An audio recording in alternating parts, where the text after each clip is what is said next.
22 მარტს შესრულდება 3 წელი, რომ ვიბრძვი ჩემი დარღვეული უფლებების აღსადგენად. სამსახურიდან გამათავისუფლეს მხოლოდ და მხოლოდ იმის გამო, რომ აქტიურად ვიბრძოდი მეგაჰესების წინააღმდეგ. 2005 წლის მარტიდან მუშაობდი მესტიის კულტურის სამსახურის ხელმძღვანელად. ისეთი კოლექტივი შეიკრიბა, რომ იყო ძალიან აქტიური, სისხლსავსე ცხოვრებით ცხოვრობდა და ჯილდოების და დიპლომების მეტი არაფერი არ მიგვიღია. დისციპლინარული სასჯელით ვერ გამიშვებდნენ, იმიტომ რომ მხარს გვიჭერდა კულტურის სამინისტროც და ფოლკლორის სახელმწიფო ცენტრიც. როდესაც ჩვენ გავეცანეთ თქვენი საქმის მასალებს, იქ ვნახეთ, რომ მოკლე პერიოდში ბევრჯერ შეგამოწმეს. რა იყო ამის მიზანი? ყველა სამსახურის მიმართ ასეთი დამოკიდებულებით გამოირჩეოდა მერია თუ გამონაკლისი იყავით თქვენ? 2012 წელს, როდესაც მერი გახდა ბატონი კაპიტონ ჟორჟოლიანი, რატომღაც ვფიქრობ, რომ დავალება ქონდა მას, რომ მოეცილებინეთ ეგრეთ წოდებული ბზიკები, ანუ მოუსვენარი ადამიანები, რომლებიც აი ესეთ წინააღმდეგობას ვეწეოდით მეგაჰესების მიმართ. ისეთი სასაცილო გეზეშებს წარმოადგენდნენ ხოლმე კოპი-პეისტით გადაღებულს და აბსოლუტურად საუბარია ენგურზე და უწერიათ რიონი, ქვების ამოთრევა რიონიდან ენგურზე და რაღაც პირდაპირ პარადოქსები სავსე. და რა თქმა უნდა, ეს ერთი თვალი შევლებითაც ჩანდა, რომ ეს იყო მაფიოზური პროექტები. და ცხადია, მიმართული მხოლოდ იქითკენ, რომ ფულის გათეთრება ერთი, არავითარი ეკოსისტემის გაფრთხილება, ან გეოლოგების დასკვნა, ან სეისმოლოგების დასკვნა, ან ჰიდროლოგების დასკვნა უკვე მდინარეებმაც კი დაიკლო, მყინვარმა დაიხია 6 კილომეტრით უკან. სად აშენებ, რას აშენებ, რის კაშხლებს აშენებ. თუ კი ოდნავ გიყვარს შენი ქვეყანა, შენი ხალხი, ჯერ ეს ერთი იმ პატარა შვეიცარიაშიც ხალხს ეკითხებიან ერთი მოსახლეც რომ იყოს, ვინ გვეკითხება ჩვენ? ამდენი გამოსვლებია, ამდენი წინააღმდეგობაა და მაინც არავინ არაფერს არ ეკითხება ხალხს. ძალით უნდა აშენონ. რა აქტივობები უძღოდა წინ, რამაც თქვენი აზრით და თქვენი თქმით იძულებული გახადა თუ აიძულა თუ ხელი შეუწყო განწყობილების მიღებას, რომ თქვენ სამსახურიდან დაეთხოვეთ და ამით დაესაჯეთ. 2013 წელს, ჩვენ ვრაზმავდით მოსახლეობას შერეს ერთი და ვაწყობდით მოსახლეობაში განმარტებით, ახსნა განმარტებით სამუშაოებს. კი, ყველას მოსწონდა ეს იდეა, დასაქმდება ხალხი, იქნება ენერგია და ასე შემდეგ, მაგრამ პარადოქსი რა არის? ვერავინ ვერ გვისაბუთებდა იმას, რომ როცა ჰესი აშენდებოდა, რომელშიც ამდენი მილიონი უნდა ჩაიყაროს, იაფი იქნებოდა ელექტროენერგიის საფასური. პირიქით, ორმაგი ან სამმაგი გახდებოდა და აი ამ განმარტებით სამუშაოებს, ახსნა განმარტებით სამუშაოებს ვეწეოდით მოსახლეობაში და შემდეგ როცა აქციები ეწყობოდა, პირადად ჩემი სამსახურიც მიმყავდა სოფლის მოსახლეობაც და ხაიში ბოლოს 2013 წელს დიდი აქცია გაიმართა. და ჩამოვიდნენ საქართველოს სხვადასხვა კუთხეებიდან, მათ შორის სამეგრელოდანაც, თბილისიდანაც და აქვე იყვნენ მთავრობის წარმომადგენლებიც და იქ პირდაპირ გამოვედით და ეს ჩანაწერი არსებობს, რომ კი არავის არ შევხებივართ, არც პოლიტიკას შევხებივართ, არც ერთ პარტიას არ შევხებივართ, უბრალოდ განმარტება გავაკეთეთ, რატომ ვართ წინააღმდეგი ხუდონ ჰესისა და ნენსკრა ჰესის მშენებლობისა.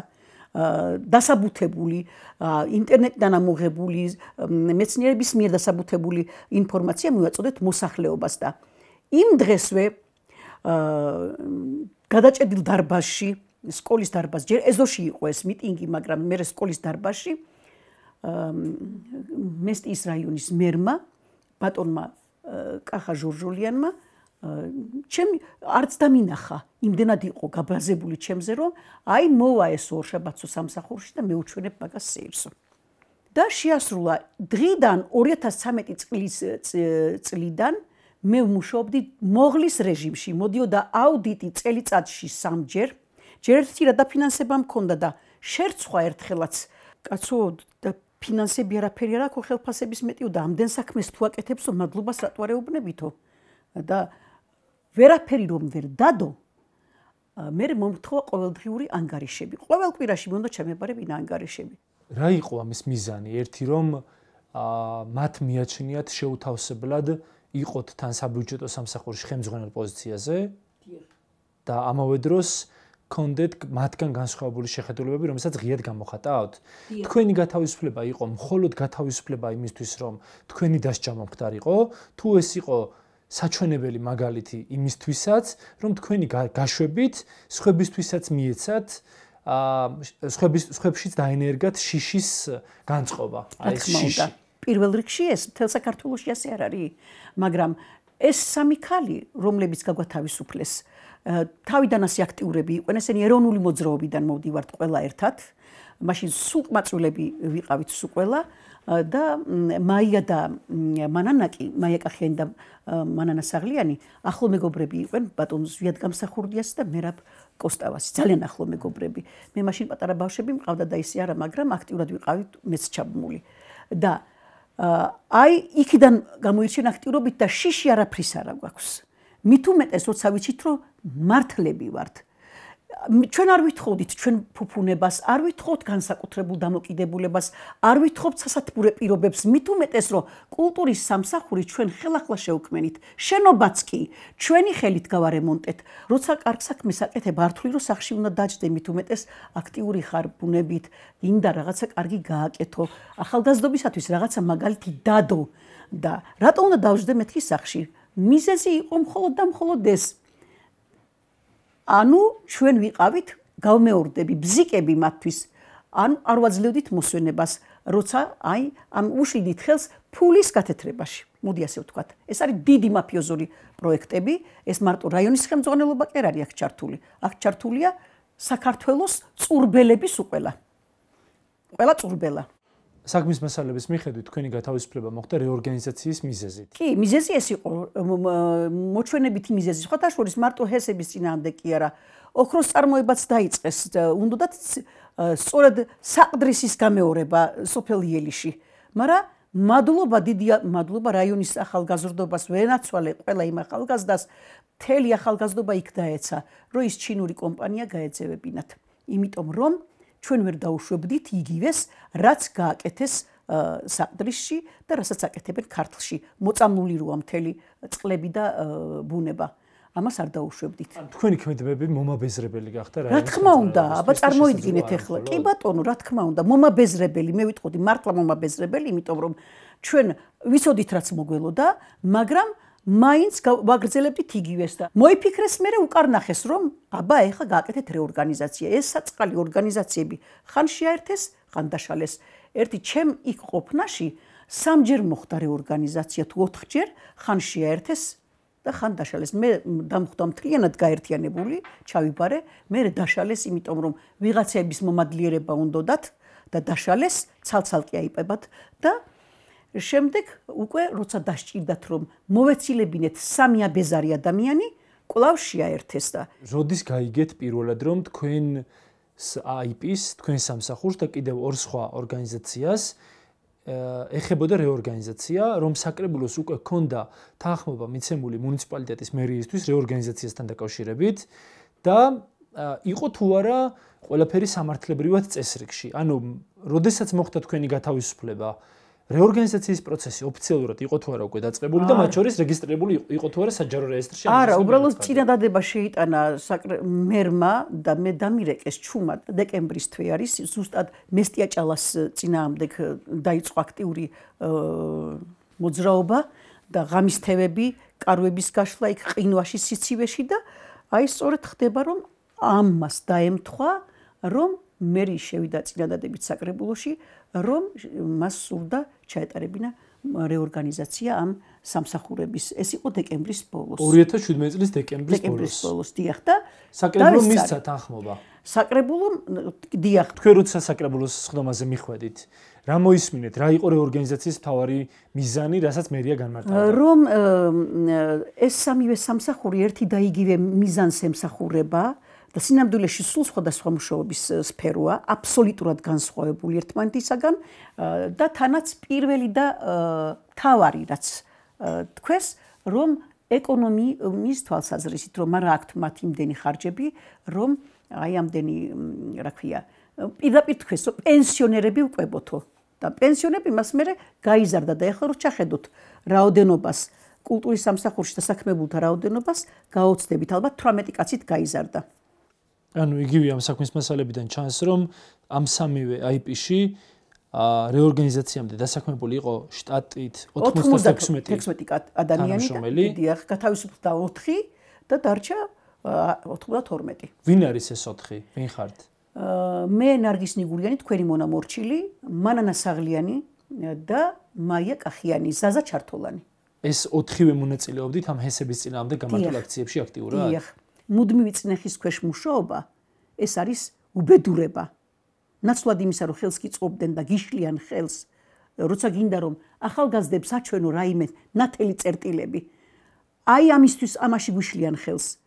იმაშიც კი საყვედური უთხრეს მუზეუმს მის ხელმძღვანელობას, რომ ლუხუმ ჩხვიმიანმა, რომელიმაც მოიგო იმას იაპონიაში ოქროს медаლი ჩამოიტანა ძიუდოს ქვეყანაში პატარა ბიჭმა და ჩამოვიდა სვანეთში და კაციშვილმა ყური არ გაიბერტყა. ჩვენ გადავუხადეთ შეხვედრა, მოუწყოთ შეხვედრა მუზეუმის დარბაზში და მოვეფერეთ იმ ახალგაზრდას. იმაზეც კი საყვედური უთხრეს, რატომ დაანებეთ ნარგის ნიგურიანს მუზეუმის დარბაზის გამოყენება ამ ღონისძიებისათვის. შეიძლება ასეთი დამოკიდებულება გქონდეს. ვიდრე გაგათავისუფლებდნენ. მანამდე არ იყო შემოთვლა ან მითითება, რომ ნუ მონაწილეობთ ასეთ აქციებში. და იყო ასეთ მითითება. და არაერთი და მე მთხოვეს. ვისი მხრიდან? პირდაპირ შემომითვალა მერმა ანსამბლის ხელმძღვანელის პირით, რომ შეეშვია აქტიურობას რა და გაათავისუფლე მანანა საღლიანიო. რატომ ხელს მიშლის ეს აქტივობაო? დიახ, იმიტომ რომ მას იქიდან უკაკუნებდნენ ზემოდან. აი ეს მაფიოზები, რომლებმაც ჯიბეში ჩაიდეს მთელი საქართველო და მაინც ვერ გასკდნენ და ვერ გაძღენ. მე ვთქვი, რომ ერთადერთი ხელოვნებად მცოდნე რაიონში მანანა საღლიანია და ვინ მოვიყვანო მეთქი? მაშინ მე დავტოვებ სამსახურს და იმას მე ვერ გავათავისუფლებ და არ გავათავისუფლებ, თქვა რა თქმა უნდა. ასეთი მითითება და დავალება იყო მხოლოდ ერთხელ თუ ბევრჯერ? ერთი სამჯერ მაინც. და მაშინ ადგენენ და სამივე ერთად მოგვისროლეს. უფრო მშვიდად არიან ახლა. ისე მშვიდად არიან, რომ ხშირად კარიც არ იღება იმ სამსახურს. თქვენ დაიწყეთ დავა. დავიწყეთ დავა. მიმართეთ ზუგდიდის სასამართლოს. დიახ. სადაც პროცესი მოიგეთ.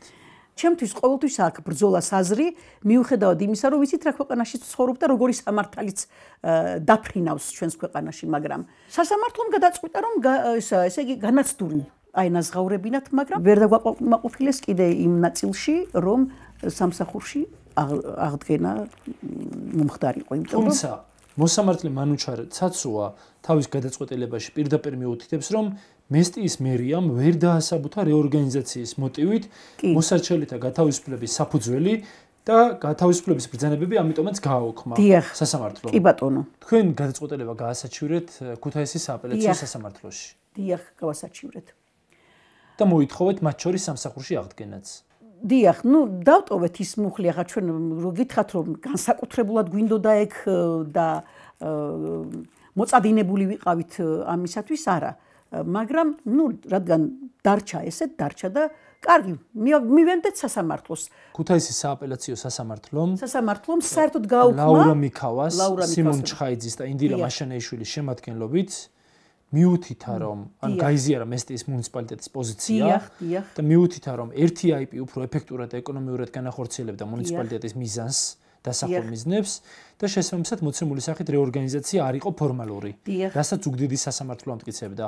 და მას ჰქონდა ლეგიტიმური მიზანი და დასაქმებულების თანამდებობიდან გათავისუფლება, ანუ თქვენი არ ატარებდა ფორმალურ ხასიათს. ამიტომ ქუთაისის სააპელაციო სასამართლომ გააუქმა ზუგდიდის სასამართლოს გადაწყვეტილება და მესტიის მერიის აპელაცია მთლიანად დააკმაყოფილა. მთლიანად დააკმაყოფილა, დიახ, ასე იყო. გავასაჩივრეთ ჩვენც უკვე ნოემბრის თვეში.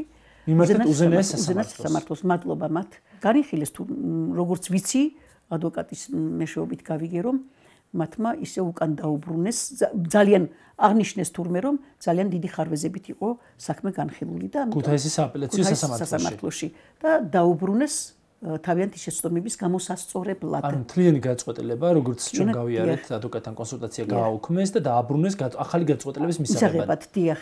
ამ მოსამართლობის მთავარი ავტორი არის მხოლოდ მესტიის მუნიციპალიტეტის მერი? არა, რა თქმა უნდა. მერიც, როგორ გითხრათ, არის ალბათ მსხვერპლი იმ დიდ და უსამართლო თამაში, რაც საქართველოშია მთლიანად. ანუ ყველას აჩვენებენ.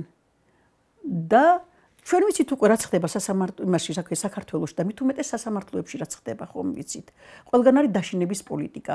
თუ არ ჩუნდებიან, ასევე იცილებენ იმათ თავიდან, როგორც ჩვენ მოგვიცილეს, ყველაზე ადვილი გადაწყვეტილება ეს არის. მოიცილე და გააჩუმენ და დაჯდება სახლში და იქნება თავისთვის და სხვები ჩუმად არიან, არ არიან ჩუმად? რამდენ უსამართლობაზე დუმს საზოგადოება? რამდენზე? ძალიან ბევრზე.